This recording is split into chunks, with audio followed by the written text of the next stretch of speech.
It's like it's almost like it just, a part of it goes out the window, or it goes out of the conscious part of the brain, and it sits in the subconscious, but it's not strong enough to give you the momentum to take the next action that you might need, that's going to actually help to grow your business, that's actually going to help you to start building wealth, that's actually going to help to grow you in your professional career or whatever it is.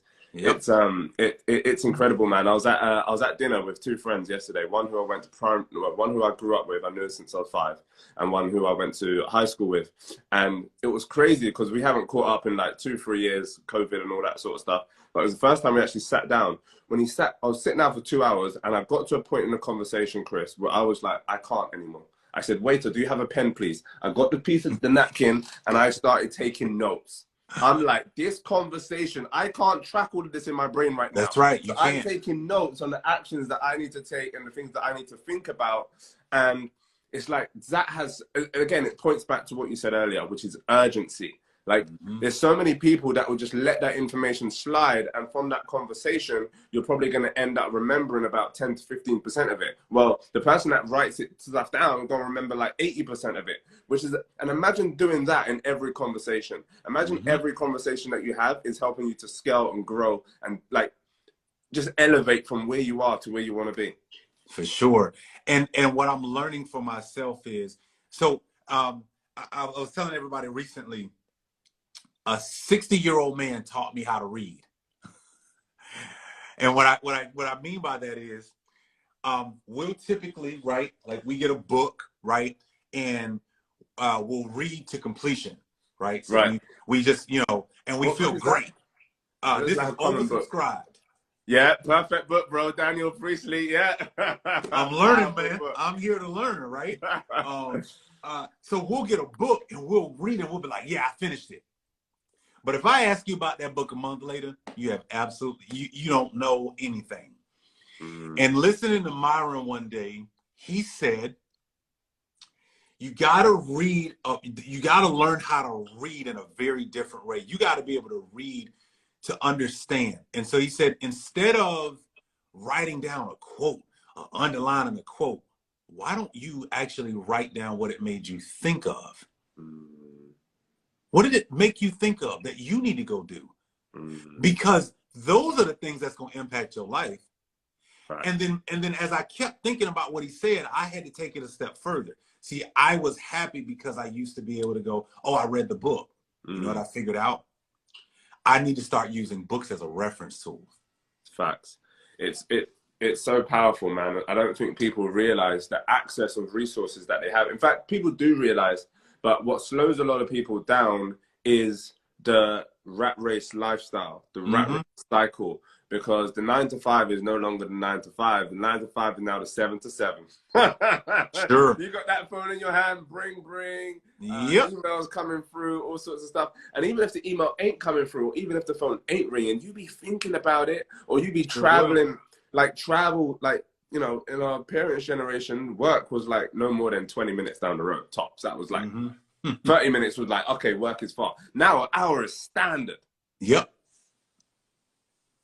And people are not paying attention to how much that's affecting their day. Yeah, that's true. That is true. And so what's interesting about that is when I started, man, reading for reference, it wasn't about completing the book anymore. It was about going to that book for a specific thing now, because now I'm trying to grow me. So that's why I have 10 books sitting here, because I'm studying a particular subject, and all of these books are going to help me with those pieces, right? Yeah. And I can study and I can implement a little bit here. Like I've learned that for me, it's better for me to study and implement now. Yes. Study. Implement right now. Study a little bit more, go implement a little more. And don't try to do everything. Just go do the one thing right now. Power, because it's like that immediacy, that urgency is like paying attention to the power that's right in front of you. And also it's about being like, I'm looking at book reviews, a folder of book reviews that I have right now. So speaking to what you said earlier about, hey, like write down what it made you feel and what it made you think about, personalize it. Like I have a personal journey of every book and every course that I've done over the last 1.5 to 2 years. I like that. Let me. Oh, that's cool. Oh, I like that. Oh, that's the next level kind of living right there, man. The book review. So what we got in here? Exclusive. So Exclusive. we got the course that we went on, Make More Offers Challenge. All right, yeah, cool. yeah, so yeah. we've got some depth on that. We've got Thou Shalt Prosper by Daniel Lapin. So I take notes on every book that I read, and whether it's like 5 pages, 10 pages, 20 pages, but I've got my personal reference of, hey, what's that book about? Hey, I was thinking about that thing, but I couldn't remember quite how to connect the dots. Bang, bang, bang, bang, bang. I can now connect the dots. And it makes it so easy to then be able to pull from somebody else's wealth of knowledge. And I know Alex Hormozy talks about, like, don't read books just to learn things, but like read it again and again and again until you can actually teach the book to somebody else, because that's when you've understood it. And, you know, we always talk about when you teach it, you learn it twice. That's right. That's it. And what's cool is because you read it over and over and over again, you got to remember, like, this is how we know learning happens.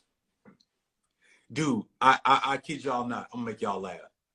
I read Dr. Seuss's Green Eggs and Ham in January with my nephew. I had a revelation about green eggs and ham that made me want to go, I never saw it this way before. Why? Not because the words changed. I have. I'm different. So that's why you go back to books over and over and over again, because you grow, right? Like, you're different when you run into that material. Facts. So there's someone listening to this conversation right now that is thinking to themselves, that sounds amazing. I would love to read, but I've got 2 kids. I work long hours. I don't have time. Yeah. To that person who does not have the time, I will tell you the greatest thing is we have audiobooks. And even if when you go to bed at night, you got to put your headphones in, and that's what's going to help you fall asleep, I think you should do it. I also highly suggest, you've got to pick the time that's going to work best for you. So you ever heard of the exercise program 75 Hard? No. Okay. So go look up, everybody can go look up this exercise program. You do it at home by yourself. You commit to it. 75 Hard. It's this gentleman who came up with this incredible workout program, and it's for 75 days. You do it on your own. It's the food, it's the workout you need to do, but here's the kicker. You read for 10 minutes a day.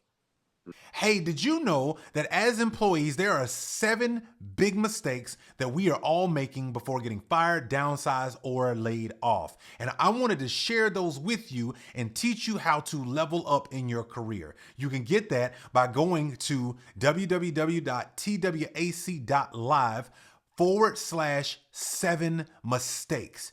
You and I have been making some egregious mistakes when it comes to our career, and we got to stop making them. I want to provide you with this context, things that I have learned throughout my career that are going to help you. So go to the website, twac.live/7mistakes, put in your name and email address, and download this free PDF that'll teach you of things that you and I can stop doing and start leveling up our career.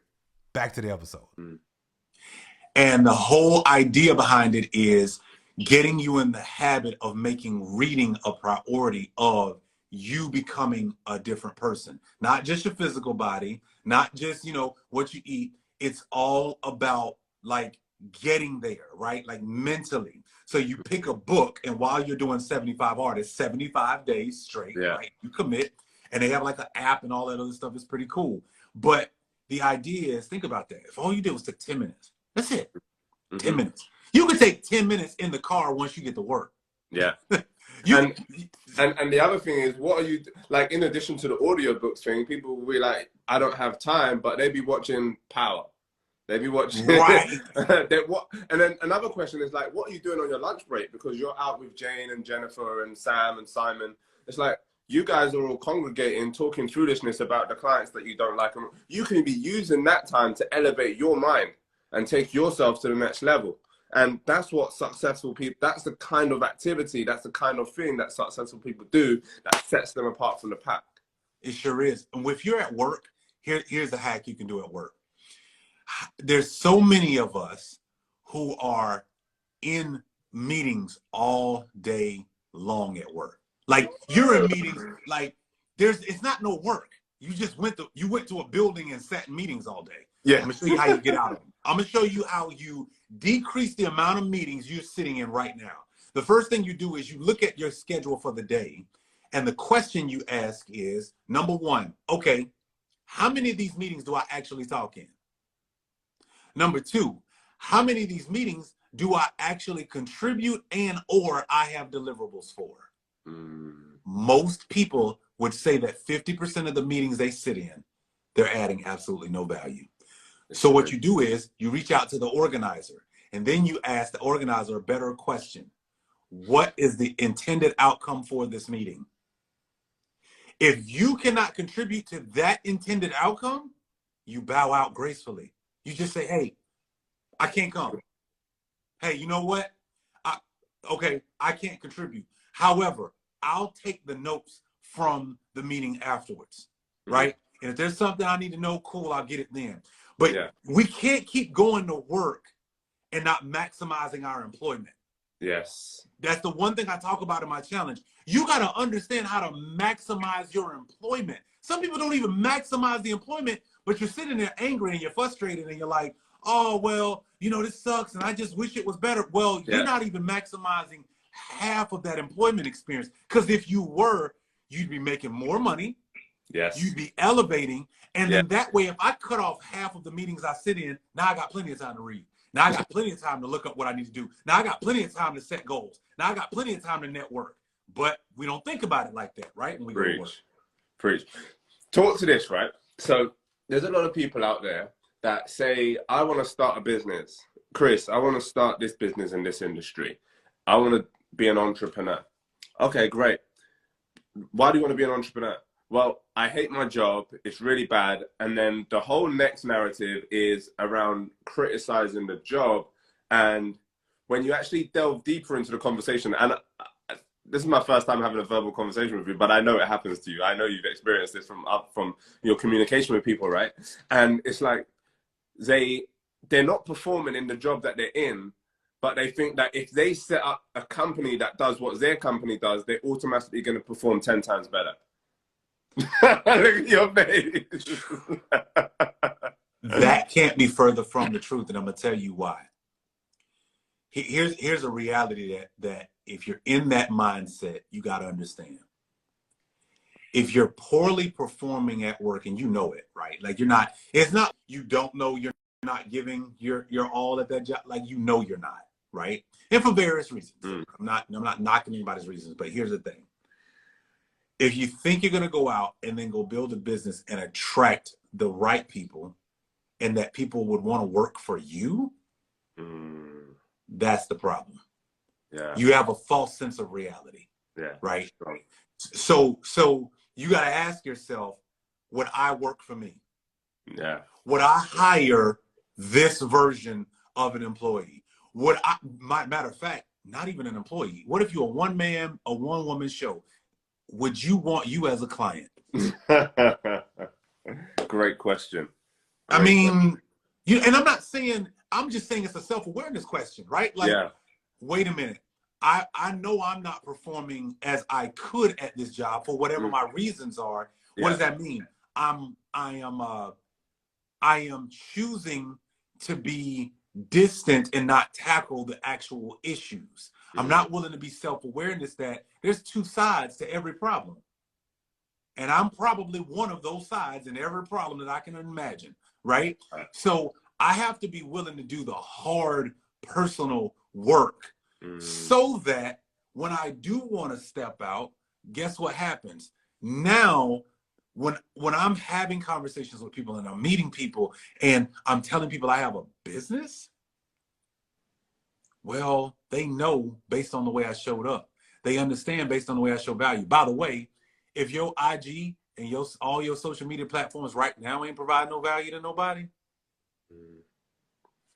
Yeah, and then how are you going to do it? How are you going to do How it in you a gonna? business context? If you were to employ yourself to work for you, for your company, then the same thing is naturally going to happen when you start employing people, or even when you start employing yourself. If you don't give yourself reasons that you're not going to perform at your job, and those reasons are actually strong enough to actually stop you from performing, you're going to find reasons to stop yourself performing for yourself. Oh, the clients, oh, the industry, oh, the market right now, oh, the this, oh, the that, and you're going to find reasons. I always say to people, you've got two choices. You can either find reasons that you can't do something, or you can get to results.